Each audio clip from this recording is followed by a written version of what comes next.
Shalom Bracha, que Hachem vous protège.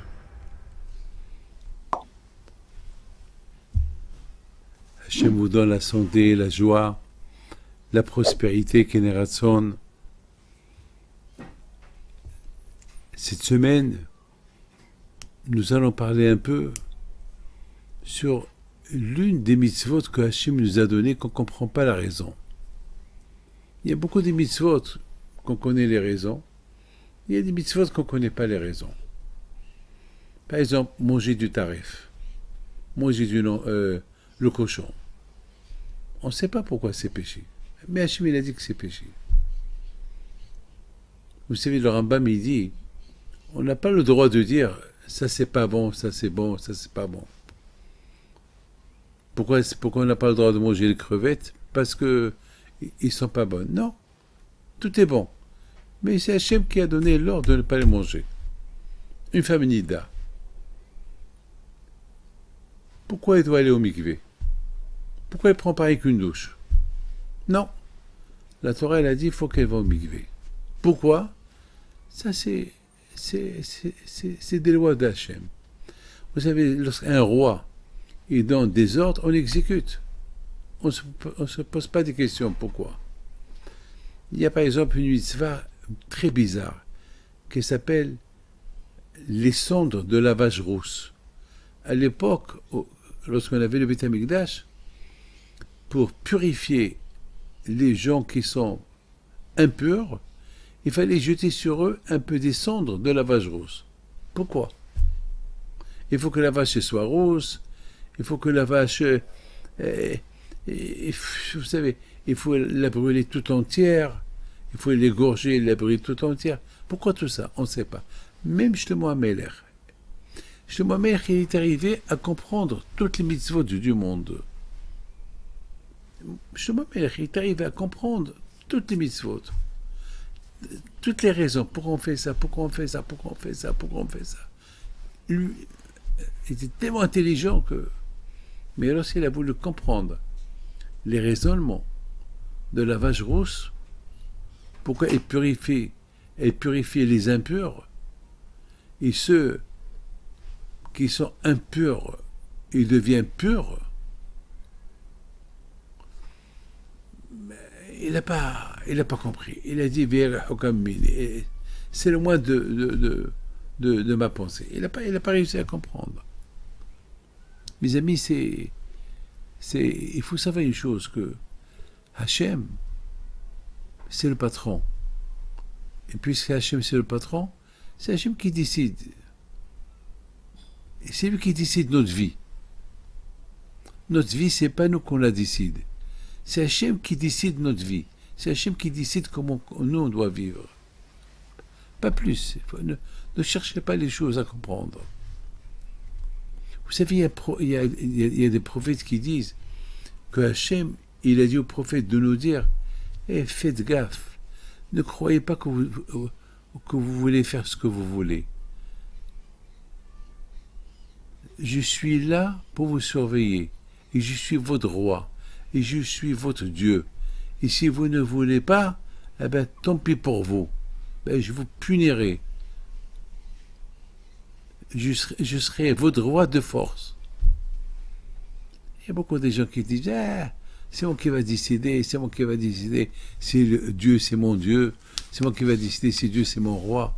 Qui es-tu pour décider?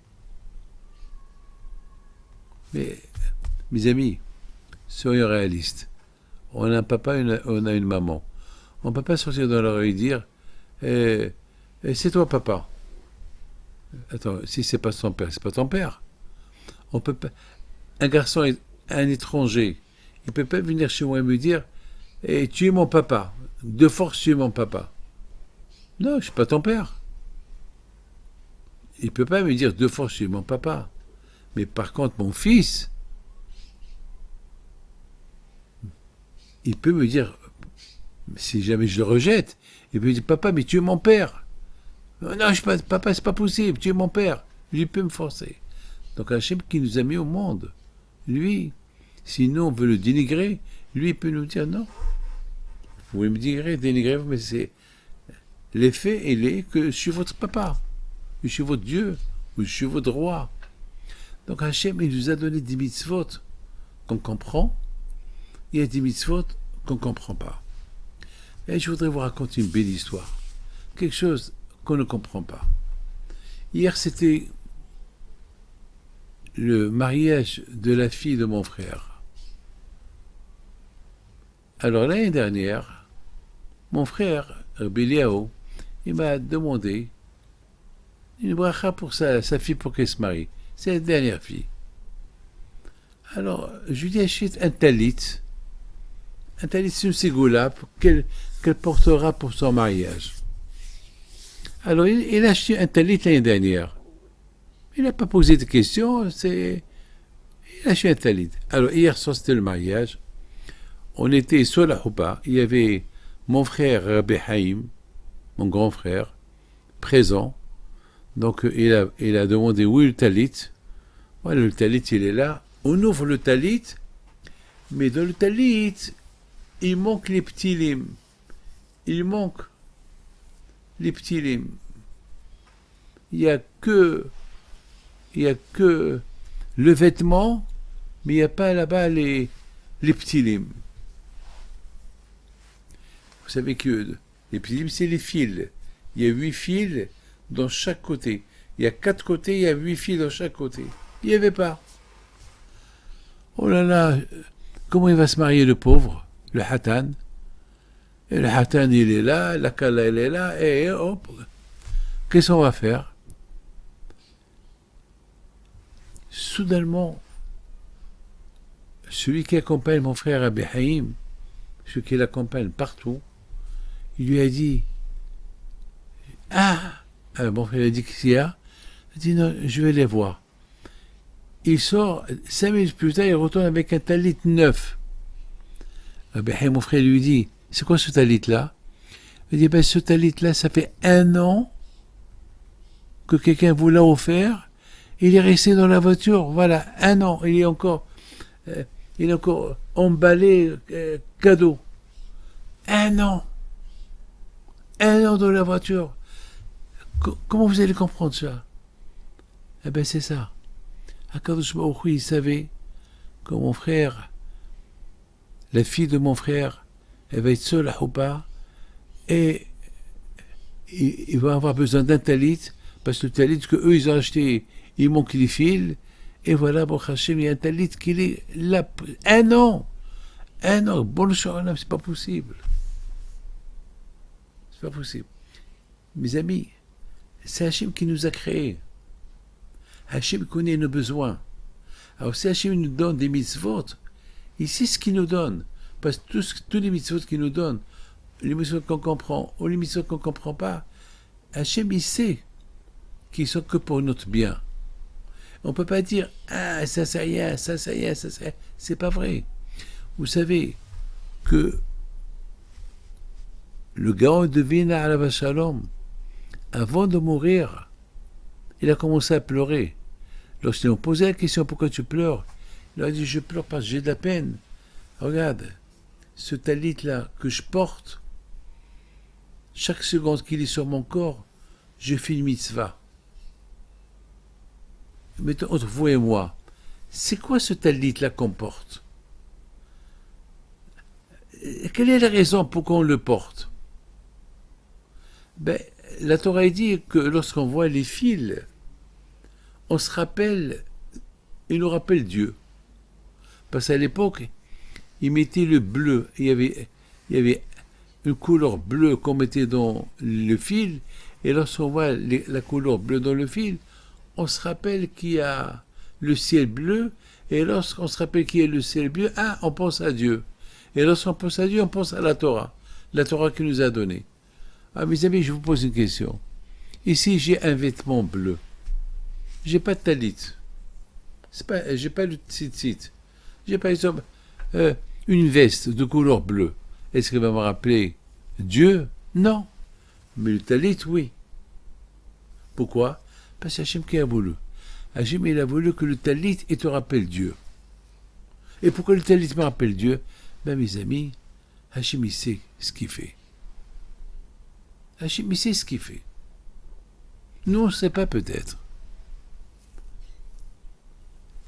Nous, on est là pour exécuter. Écoutez, c'est tout à fait normal. Vous rentrez dans un magasin, vous voulez acheter. Ce que vous voulez acheter, il faut payer. Ou pas, il faut payer. Le bon Dieu vous donne la vie, la respiration. Il vous donne la vue. Il vous donne l'usage pour entendre, parler, mâcher, le cœur qui bat. Alors, avec tout ça, vous ne payez pas. Alors, comment vous allez payer? Comment vous allez payer tout ce que le bon Dieu vous donne? Il vous donne l'argent, une femme, les enfants. Eh ben, on le paye avec les mitzvot qu'on fait. Voilà, Hachem, tu as fait tout ça pour moi. Alors moi, je te fais plaisir. C'est quoi le plaisir que je te fais? J'écoute les mitzvot que tu nous as donnés, voilà, je les fais. Voilà. Non, c'est ça. Et en plus, le bon Dieu, il nous paye dans l'autre monde, avec toutes les mitzvot qu'on a fait dans ce monde-là. Écoutez-moi, je vous dis quelque chose. Le fils à la sœur de ma femme, il s'appelle Gilo Israël, Ben Regizhera. Un homme sportif, je le connais. Il avait 60 ans, mais même ses cheveux sont noirs. Un bel homme. Costaud. Je l'ai vu il y a 4 mois. Le pauvre. Une crise cardiaque. Et hier, il l'a enterré. Les médecins ne pouvaient rien faire pour lui à Marseille. Ils ont tout fait pour sauver sa vie. Il a laissé 2 garçons et une femme. Mes amis, combien on doit dire merci à Kadosh Baruch Hu? Vous savez, le pauvre, ce garçon-là, c'est le neveu de ma femme. Il a fait une grande teshuva. Pendant le mois qu'il était... Ils l'ont mis dans le coma, ils l'ont réveillé, ils l'ont remis dans le coma, ils l'ont réveillé, ils l'ont remis... Parce que son cœur était fini. Donc il vivait rien qu'avec des machines. Il pouvait parler, il pouvait sourire, il pouvait le pauvre, mais ce qui était... Son corps ne pouvait pas tenir. Le pauvre, il a dit, c'est Hachem, si je vis, j'irai à l'Yeshiva étudier la Torah. Et il a commencé à faire pousser les péotes. Il a commencé à faire pousser la barbe. Pendant ce mois qu'il était à l'hôpital, attaché à toutes les machines, il vivait qu'avec les machines. Jusqu'à que vendredi, le pauvre, son corps ne pouvait plus tenir, il a lâché. Il a quitté ce monde-là. Nous qu'on est là, qu'on est vivants, combien on doit dire merci à Kadosh Baruch Hu? Comment Hachem? Combien... Est-ce qu'il y a un prix à la vie? Il n'y a pas de prix à la vie. Il n'y a pas de prix. La vie, c'est Akadosh Baruch Hu qui la donne. Et Akadosh Baruch Hu, il ne donne pas la vie comme ça. Il la donne avec des conditions. Et les conditions qu'Akadosh Baruch Hu il a données, c'est les mitzvot. Il y a des gens qui veulent profiter du bon Dieu. Ils veulent tout gratuit. C'est la raison pourquoi dans la Torah, il y a des mitzvot qu'on comprend. Il y a des mitzvot qu'on ne comprend pas. Il y a plein de mitzvot. Il y a ceux qu'on croit les comprendre, mais il y a ceux que vraiment on ne les comprend pas. Alors pourquoi on doit les faire? Quand par exemple, je vous dis quelque chose par exemple. Vous savez que dans le monde entier, là où vous vous trouvez, vous savez, il y a ce qu'on appelle la mitzvah de la Shemitah.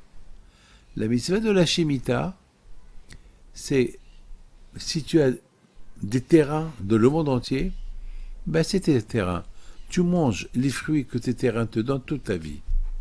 Mais si tu habites en Israël et tu as des terrains, et ces terrains-là, ils poussent là-bas des fruits, alors ces terrains-là que tu as en Israël, tu fais travailler les terrains 6 ans, et la 7e année, tu n'as pas le droit de faire travailler les terrains. Pourquoi? C'est Shabbat. Comme toute la semaine.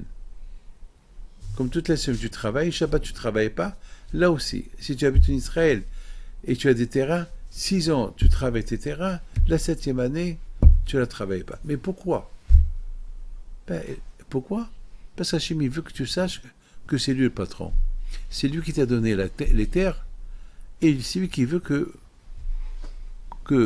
tu fais Shabbat, que tes terres ils font Shabbat pendant la 7e année. Mais pourquoi? Attends Hachem, laisse-moi travailler mes terres, comme ça, et tous les fruits que mes terres vont me donner cette année, dommage que je les perds. Si je ne travaille pas mes terres mes terres ne vont pas me donner des fruits. Et les fruits qu'ils vont me donner, je les donne aux pauvres. Non. Hachem, il veut que tu ne travailles pas tes terres. Oui, mais mes terres, ma terre va devenir dure si je ne la travaille pas. C'est Hachem. Mes amis, il faut savoir toujours. Beaucoup de fois, on voit quelqu'un qui est le président dans une communauté. Ouais, où il y a des villes, il y a beaucoup de rabbins, et soudainement, on choisit un rabbin parmi les rabbins. Alors chacun dit, pourquoi c'est pas moi le rabbin? Je voudrais vous raconter une petite histoire. Il y a une ville que le rabbin de la ville était vieux, il est mort. Mais il y a plein de rabbins. Donc, il ne savait pas quel rabbin prendre. Il y avait plein de rabbins. Et n'importe quel rabbin qu'ils amenaient, il n'était pas capable de gérer la ville parce qu'il y avait beaucoup des gens, des rabbins qui étaient capables de... Chacun dit, c'est moi le rabbin. Alors, on m'a posé la question, Rabbi David, qu'est-ce qu'on fait? Je leur ai dit, vous avez un problème. Un problème que toute la ville, c'est des rabbins. Chacun il a un titre, mais ce qu'il faut faire, il faut faire un tirage au sort. Mais le tirage au sort, ils n'ont pas accepté. Pourquoi? Parce qu'ils ont dit, ici, ils montent celui-là, ici, ils montent celui-là, ici, ils montent celui-là. Alors, aujourd'hui, vous allez rester sans rabbin, mais c'est pas possible. Une ville sans rabbin, c'est pas possible. Il n'y avait pas un qui était capable. Jusqu'à que je leur ai dit, vous savez, vous n'avez pas le choix. Vous allez prendre un rabbin parmi vous. Et vous allez se soumettre à ses ordres. Alors, finalement, ils ont désigné un rabbin, mais il y avait un problème. C'est qu'il y avait ceux qui étaient pour lui, il y avait ceux qui n'étaient pas pour lui. Alors là, le Shabbat, je suis parti dans cette synagogue-là, et j'ai fait un cours, et je suis tombé sur eux. Je leur ai dit, écoutez, lorsque Hachem il a choisi Moshe Rabbeinu pour qu'il soit le maître de l'Am Israël, il y avait Aaron. Il y avait son frère qui était plus vieux que lui. Et pourquoi Hachem n'a pas choisi Aaron? Pourquoi il a choisi Moshe? Parce qu'il fallait choisir quelqu'un. Mais pourquoi pas Aaron? C'est Hachem qui décide. Lorsque Hachem il décide, c'est tout. Vous savez, on dit que lorsqu'il y a un qui devient rabbin, grand rabbin, c'est qu'Hachem il a choisi. Vous savez, il y avait un grand tzaddik qui avait 11 enfants, et les 11 enfants étaient des grands tzaddikim. Alors, et le père, il est mort. Alors, il ne savait pas maintenant qui va remplacer le père. Il y a 11 enfants. Et le grand, il a dit, je ne veux pas. Alors, maintenant, le grand, il ne veut pas. Alors, chacun, il ne voulait pas. Chacun, il disait... Chacun, il faisait cavode à l'autre. Alors, mais attends, à un moment donné, vous savez qui est devenu le Admour, qui est devenu le grand rabbin de toute cette communauté? Le tout petit. Le tout petit. Le petit frère. C'est la folie.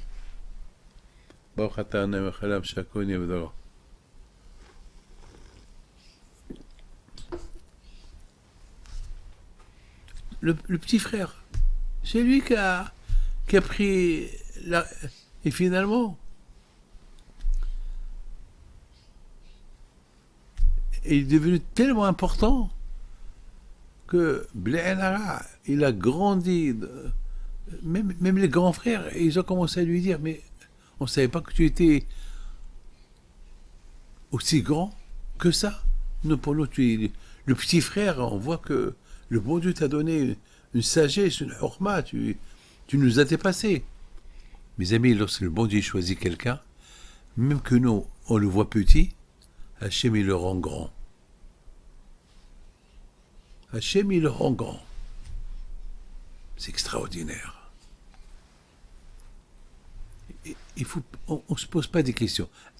Mes amis, en Amérique, l'Amérique, le président américain, c'est l'homme le plus fort du monde. C'est l'homme le plus fort du monde. Mais il y a des millions comme lui. Mais Hachem, il a choisi celui-là. Lorsque Hachem, il a couronné David Ameller, il y avait des millions comme David Ameller. Mais Hachem, il a choisi David Ameller. Sachez une chose. Au moment que Hachem choisit quelqu'un, alors qu'un jour il aide ce quelqu'un, pour vraiment devenir plus grand que tout le monde. Le plus grand que tout le monde. Hachem, il donne la force. Rabbi Haim Pinto, mon grand-père, à Shalom. Bientôt, c'est ça, il est là, au Maroc. Il y a des millions comme lui. Pourquoi Rabbi Haim Pinto? Parce que Rabbi Haim Pinto, il a fait des efforts pour servir le bon Dieu, et à Kajborou, il l'a aidé, et il est devenu ce qu'il est devenu. Il y avait quelqu'un une fois à Lyon, il m'a dit,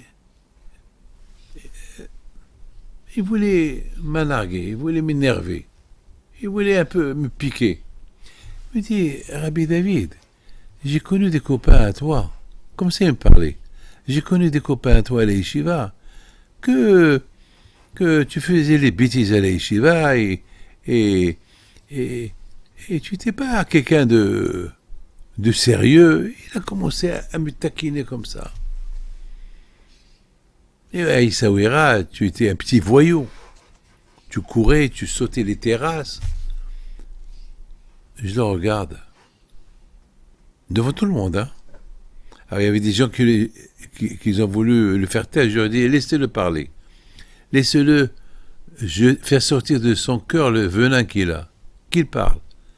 À un moment donné, une fois qu'il a terminé, je dis, bon, ça te dérange que je suis ce que je suis? Non, mais ça me dérange pas, mais pourquoi les gens? Je dis, mon fils, tout à l'heure tu as dit, lorsque j'étais petit, j'étais voyou, j'étais petit, je faisais des bêtises, très bien, très bien. Bon, maintenant j'ai grandi. Je fais ce que je faisais lorsque j'étais petit. Tu vas me juger maintenant parce que lorsque j'étais petit, je faisais des bêtises. Le plus important, c'est d'avancer. En plus, je ne suis pas resté le même. On grandit. Par contre, toi, comme tu étais, tu l'es. Tu n'as pas changé. Et même la façon de comment tu parles comme un voyou. On dirait que tu es jaloux. C'est ton cœur, c'est le venin que tu as contre moi par jalousie, ils te font parler. Au fait, c'est pas moi qui ai choisi d'être ce que je suis. C'est le bon Dieu. Mais pour que le bon Dieu m'ait choisi être ce que je suis, j'ai fait des efforts. Ce que j'étais, j'ai cassé mon Yetzirah de changer ce que j'étais pour devenir un autre. Et lorsqu'on devient un autre, alors Hachem il aide. On grandit. Mes amis, vous connaissez Korah. Tout le monde connaît le Korah. On ne comprend pas comment Korah, qui était un tzaddik, Korah qui était super, Korah qui avait le monde entier entre ses mains. On ne comprend pas comment il est devenu. Il a fait la guerre contre Moshe Rabbeinu. On ne comprend pas comment il est devenu comme ça. Vous savez, il était un prophète. Vous savez que Korah, c'est Son petit-fils, c'est Shmuel Hanavi, le prophète Samuel, qu'il est l'équivalent de Moshe Rabbeinu de Aaron Cohen. On ne comprend pas. Korah, il vient avec un argument contre Moshe Rabbeinu. Oui, c'est toi qui as nommé Aaron qui soit le Kohen Gadol. J'aurais pu être moi à sa place, Kohen Gadol. Pourquoi c'est lui? Moshe Rabbeinu, il dit à Korah, c'est pas moi qui l'ai choisi, c'est le bon Dieu qui l'a choisi. Ouais, non, c'est pas le bon Dieu qui l'a choisi, c'est toi qui l'as choisi. Korah, tu te trompes, regarde. Moi-même, je voulais que Aaron soit à ma place. Et Hachem, il n'a pas voulu que Aaron soit à ma place. Hachem, il veut que moi, je suis celui qui va faire sortir les Juifs de l'Égypte et que Aaron soit le Kohen Gadol. C'est pas de ma faute, c'est pas moi qui décide. Non, c'est toi qui décide. Et il a commencé à... On ne comprend pas. Comment Korah, il réagit de cette manière. Comment Korah, il fait... Il y a des choses qui ne sont pas... C'est Hachem qui décide. Comment est-ce possible?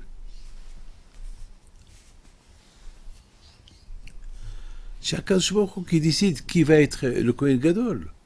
C'est pas Aaron qui a décidé, c'est pas moi qui a décidé. Mes amis. Et à la fin, on connaît tous la fin de Korah. Korah est parti trop loin. Il a réuni 250 personnes contre Moshe Rabbeinu. Et à la fin, tout le monde a été puni. Mais maintenant, on ne comprend pas. Comment Korah est arrivé à cette manière-là? Mes amis, il faut savoir une chose. David Amelech, il dit, Va'ali kevat Elokim litov. David Amelech, il dit, moi, je cherche à être très proche d'Hachem. Va'ani, tout moi, je veux être proche d'Hachem. Comme Rabbi Haim Pinto, comme tous les tzadikim, ils font tout pour être proche d'Hachem. Kirbat. Et le mot kirbat, c'est du verbe korban. Kirbat, c'est proche. Mais le verbe proche, kirbat, c'est du verbe sacrifice. Pour être proche d'Hachem, il faut un sacrifice. Kirbat korban. Il faut un sacrifice. Un sacrifice. Celui qui veut être proche d'Hachem, il ne parle pas de la shonara. Celui qui veut être proche d'Hachem, il fait attention à ce qu'il voit. Celui qui veut être proche d'Hachem, vous savez, il étudie la Torah, la prière. C'est pas facile d'être proche d'Hachem. C'est pas facile, mes amis. Être proche d'Hachem, c'est pas donné à tout le monde. Mais c'est un sacrifice. Mes amis, Korah, lui aussi, il cherchait ça. Il cherchait à être proche d'Hachem. Alors, il a commencé à faire, et pour être proche d'Hachem, il faut être Kohen Gadol. Parce que c'est le Kohen Gadol, il rentre dans le Saint des Saints. Le Kohen Gadol, il est très proche d'Hachem, le Kohen Gadol. Alors Korah, lui, il était à un grand niveau, il voulait avancer. Korah, kol hakavod. Je suis d'accord avec toi, Korah. Mais pas sur le dos des autres. Par exemple, quelqu'un qui veut aller à la synagogue. Il y a beaucoup de monde. Il ne veut pas rater la prière. Qu'est-ce qu'il fait? Il court pour aller à la synagogue. Mais il pousse tout le monde, il fait tomber tout le monde. Qu'est-ce qui se passe? Ah, je vais à la synagogue. Attends, tu vas aller à la synagogue pour prier au bon Dieu en faisant du mal aux autres? Non. Quelqu'un a mes amis qui toussent. Lorsqu'on tousse, il y a ce qu'on appelle, lorsque quelqu'un il y a quelque chose qui est là dans sa gorge, alors il essaie, après, une fois qu'il a touché, il a le plaisir, hein. Là il peut respirer. D'accord, mais il ne va pas commencer à tousser sur les gens, cracher sur les gens. Il y a beaucoup de gens qui vont éternuer. C'est normal, tu veux éternuer, mais c'est pas peine d'éternuer en face quelqu'un. Tu jettes sur lui toute ta saleté. Non. Tu veux te dégager, dégage. Couvre ta bouche, va quelque part. Korah, tu veux devenir Kohen Gadol, tu veux devenir très proche d'Hachem. si la place elle est vide, s'il n'y a pas de Kohen Gadol, alors tu peux demander.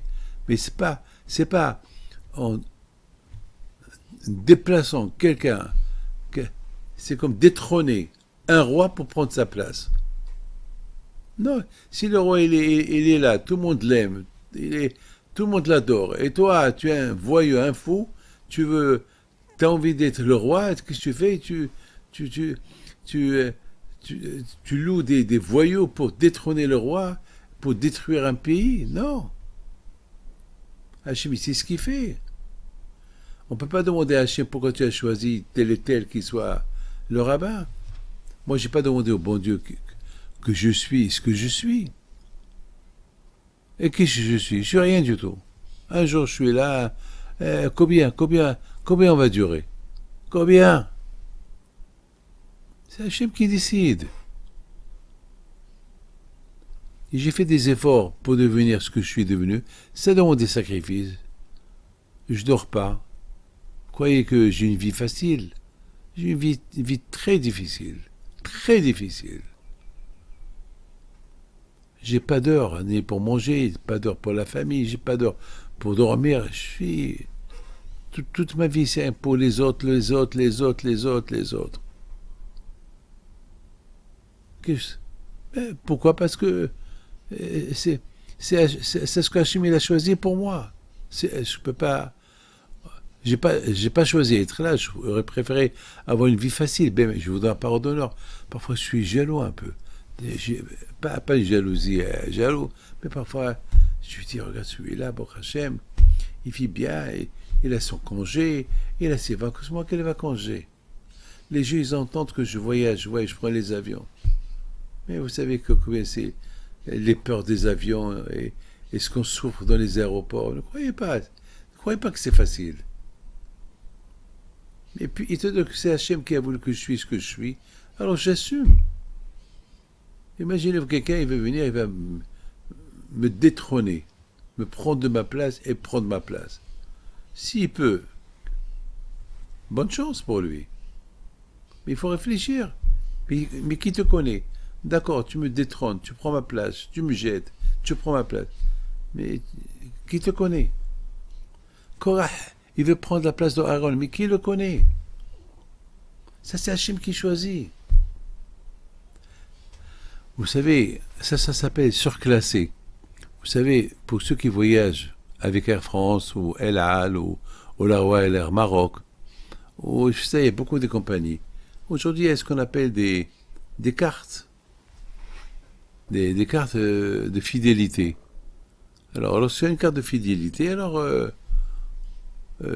parfois, si par exemple tu es en économique, et puisque tu es platinium, tu as une carte, tu voyages tout le temps avec la même compagnie, alors ils peuvent te surclasser. Ils vont te surclasser, ils vont même te faire s'asseoir dans le business. Waouh! Moi, je me rappelle beaucoup des fois, on m'a surclassé dans le business, et c'est le business. En général, à Botaï, pour te surclasser, il faut être fidèle à la compagnie. Mais imaginez-vous que moi j'ai une carte touristique, je sais pas, ou bien j'ai pas de carte du tout, et je rentre dans l'avion et je m'assois en business class. La classe affaires. Et il y a un monsieur qui vient, monsieur, la place numéro 1, c'est la mienne. Ah non, non, c'est ma place. Je vais lui dire, c'est ma place. Alors, l'hôtesse de l'air, il va venir. Qu'est-ce qui se passe? Ben, il a pris ma place. Alors, l'hôtesse de l'air, je peux avoir votre billet? Je lui donne mon billet. C'est numéro 50. Oh là là, monsieur, vous êtes numéro 50. Oh, au fond. Vous êtes économique. Au fond, au fond. Ah bon? Mais je me suis surclassé. Mais qui t'a surclassé? Ben, moi, je me suis surclassé moi-même. Monsieur, où tu vas, Nadine, où tu vas? Derrière, où tu quittes l'avion. Sinon, qu'on te surclasse. C'est pas toi qui te surclasse toi-même. Ben, mes amis, vous avez bien compris. Korah, il veut se surclasser lui-même.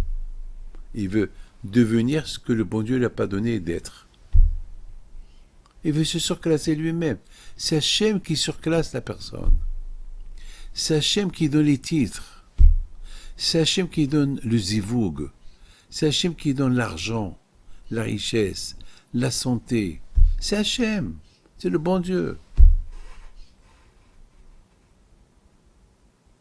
T'as beau être le milliardaire, tout ce que tu veux, mais pour te surclasser à une chose que tu ne mérites pas, ça, tu peux pas le faire tout seul.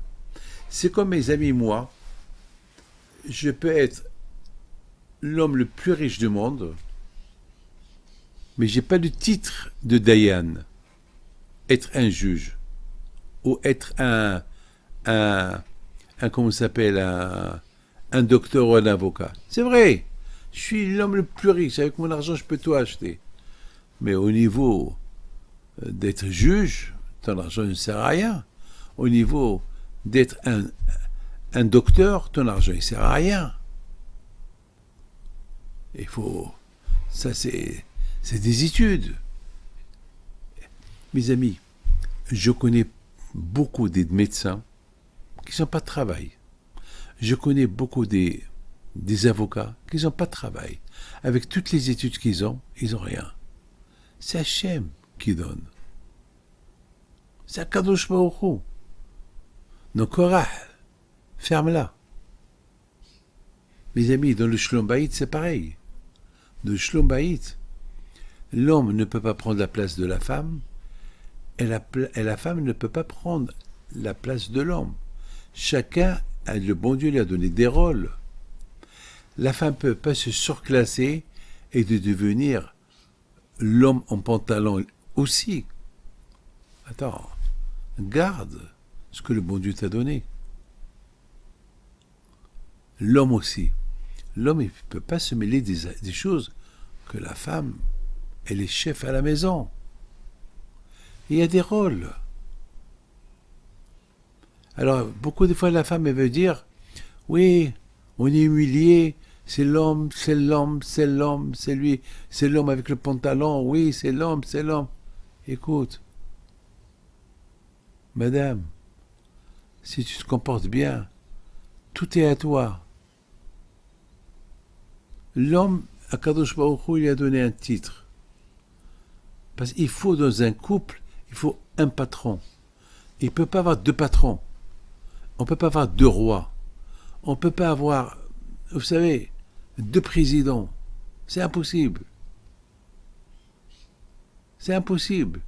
On ne peut pas avoir deux... C'est impossible. Alors, Akadosh Baruch Hu, il a trouvé une bonne idée. Hé, madame, toi, tu es plus intelligente que ton mari. Parce que je vais donner à la femme une intelligence supérieure plus que l'homme.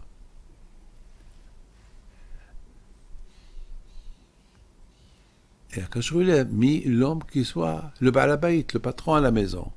Mais au fait, moi, je suis marié. Et c'est que le patron à la maison. C'est pas moi, c'est ma femme. C'est ma femme, au fait. Ma femme, elle sait me gérer.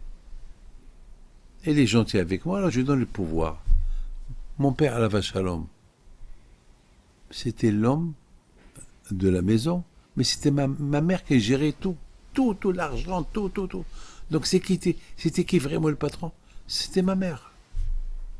Mais mon père faisait kavod, et mon père lui a donné, il a fait le kavod, tu gères.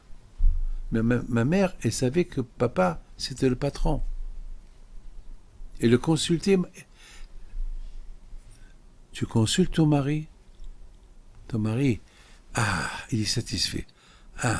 Ma femme me consulte, et me consulte. Oui, tu fais ce que tu veux.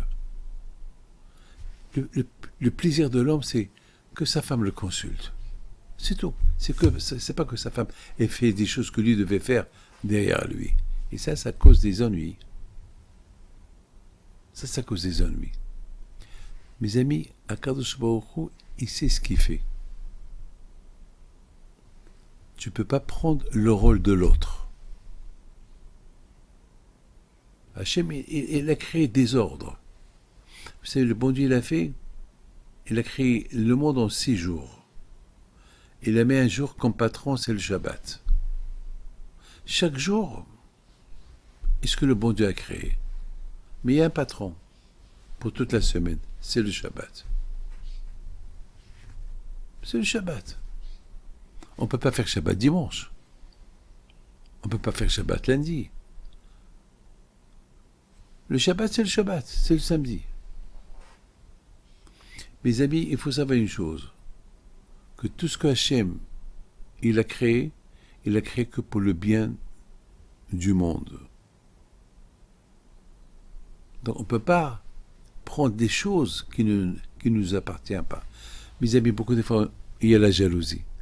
Jalousie, pourquoi lui il a acheté une maison, pourquoi moi j'ai pas, pourquoi lui il a, moi j'ai pas. On est jaloux de l'autre. Si tu es jaloux de l'autre, c'est que tu ne crois pas en Dieu. C'est que Hachem, c'est lui qui a décidé que lui il a et toi tu n'as pas. C'est tout. C'est tout. C'est Hachem qui décide. Il faut avoir l'émouna. Et lorsqu'on a l'émouna, que c'est Hachem qui décide, et c'est lui qui met de l'ordre, donc on n'est pas jaloux. Comme quelqu'un me dit, Rabbi David, je ne suis pas marié, pourquoi mon copain, tout le monde est marié, moi je ne suis pas marié. Je dis, parce que tu ne pries pas assez. C'est pas la faute du bon Dieu, si tu n'es pas marié. Prie, et tu auras ta femme. Mes amis, en 2 mots, vous avez bien compris que Hachem, il a des raisons pourquoi. Il nous a dit, il nous a donné 7 mitzvot qu'on ne les comprend pas. Peut-être qu'on ne les comprend pas pour nous montrer combien petit on est qu'on ne les comprend pas. Mais après 120 ans, dans l'autre monde, on va les comprendre.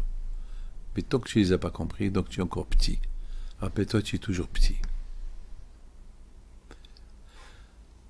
Korah, je ne comprends pas. Pourquoi c'est pas moi le Kohen Gadol? Pourquoi c'est Aaron? C'est parce qu'Hachem, il a choisi Aaron. Hachem, c'est le patron. Si Aaron, c'est lui qui a été choisi, c'est qu'il est mieux que toi. Peut-être tu es mieux que lui. Mais la décision d'Hachem, elle est comme ça. Hachem, il a des raisons. On ne se pose pas des questions. Que le bon Dieu vous protège, vous donne la santé et la joie, la prospérité. Et à très bientôt.